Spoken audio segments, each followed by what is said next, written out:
करते हैं, शेयर करते हैं। अब दो रूल हैं जो कि एटम फॉलो करते हैं नोबल गैस के इलेक्ट्रॉनिक कॉन्फ़िगरेशन हासिल करने के लिए। उसमें है doublet rule, attaining of 2 electron is called doublet rule. 2 electron का हासिल कर लेना, अपने लास्ट शेल में 2 इलेक्ट्रॉन का हासिल कर लेना डबलेट रूल कहलाता है। Attaining of 8 electron in the valence shell, अपने वैलेंस शेल में 8 इलेक्ट्रॉन का हासिल कर लेना, इसे कहते हैं ऑक्टेट रूल। अब ये देखें how to atom follow octet rule. एक क्वेश्चन है कि एटम ऑक्टेट रूल कैसे फॉलो करते हैं। अगर एटम के पास लेस देन 3 इलेक्ट्रॉन हो, जैसे सोडियम है, सोडियम के पास पहले शेल में 2 इलेक्ट्रॉन, दूसरे शेल में 8, तीसरे शेल में 1 इलेक्ट्रॉन।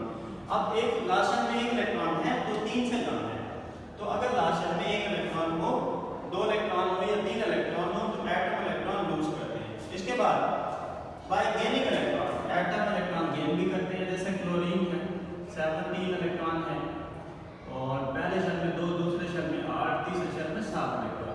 7 इलेक्ट्रॉन 5 से ज्यादा है तो ऐसे एटम जिनके पास 5 से ज्यादा इलेक्ट्रॉन हो वो इलेक्ट्रॉन गेन करते हैं ताकि 8 इलेक्ट्रॉन मुकम्मल कर सकें।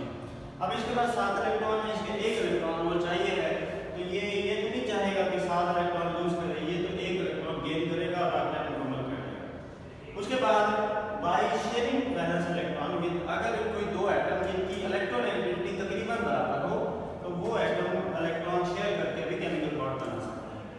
Formation of a chemical bond, जब 2 एटम एक दूसरे के करीब आते हैं तो एक एटम का न्यूक्लियस दूसरे एटम का न्यूक्लियस, इसमें रिपल्सिव फोर्स होगी। इसके बाद एक इलेक्ट्रॉन, एटम का इलेक्ट्रॉन, दूसरे एटम का इलेक्ट्रॉन, इलेक्ट्रॉन के दरमियान रिपल्सिव फोर्स होगी। जबकि अगर देखें एक एटम का न्यूक्लियस दूसरे एटम का इलेक्ट्रॉन, इसके दरमियान अट्रैक्टिव। इसी तरह सेकंड एटम का इलेक्ट्रॉन, सेकंड एटम का न्यूक्लियस फर्स्ट एटम का इलेक्ट्रॉन, इसके दरमियान इसके दरमियान ये आमतौर पर अट्रैक्शन फोर्स होगी। अब केमिकल बॉन्ड कब बनता है? क्वेश्चन ये है कि 2 टाइप के अट्रैक्टिव फोर्सेस हैं, 2 टाइप के रिपल्सिव फोर्सेस हैं, तो केमिकल बॉन्ड कैसे बनेगा? जब 2 एटम करीब आते हैं तो रिपल्सिव फोर्सेस भी होती हैं और अट्रैक्टिव फोर्सेस भी होती हैं। कुछ पॉइंट ऐसे होते हैं जहां पर रिपल्सिव फोर्सेस ज्यादा होती हैं, कुछ पॉइंट ऐसे होते हैं जहां पर अट्रैक्टिव फोर्सेस ज्यादा होते हैं।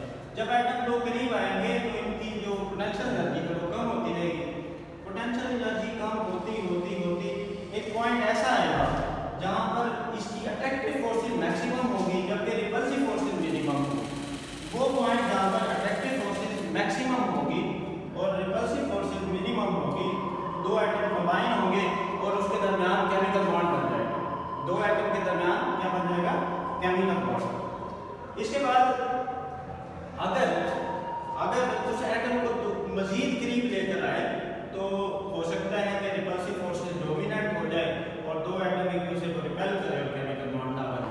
तो केमिकल बॉन्ड कब बनता है? जब attractive forces, force of attraction, attraction की फोर्सेस ये डोमिनेंट हो जाए रिपल्जन की फोर्सेस पर। वो पॉइंट जहां पर अट्रैक्शन की फोर्सेस डोमिनेंट हो जाए रिपल्जन की फोर्सेस पर, उस पॉइंट पर केमिकल बॉन्ड बनता है। और वो मिनिमम डिस्टेंस, वो बॉन्ड लेंथ भी कहलाता है, वो कंप्रोमाइजिंग डिस्टेंस भी कहलाता है जब 2 एटम कंप्रोमाइज करते हैं केमिकल बॉन्ड बनाते हैं। अब इसमें जैसे इन केस ऑफ कार्बन ये कंप्रोमाइजिंग डिस्टेंस है 154 पिकोमीटर। अब ये बॉन्ड लेंथ है, ये बॉन्ड लेंथ है, यानी 2 कार्बन एटम जब कंबाइन होते हैं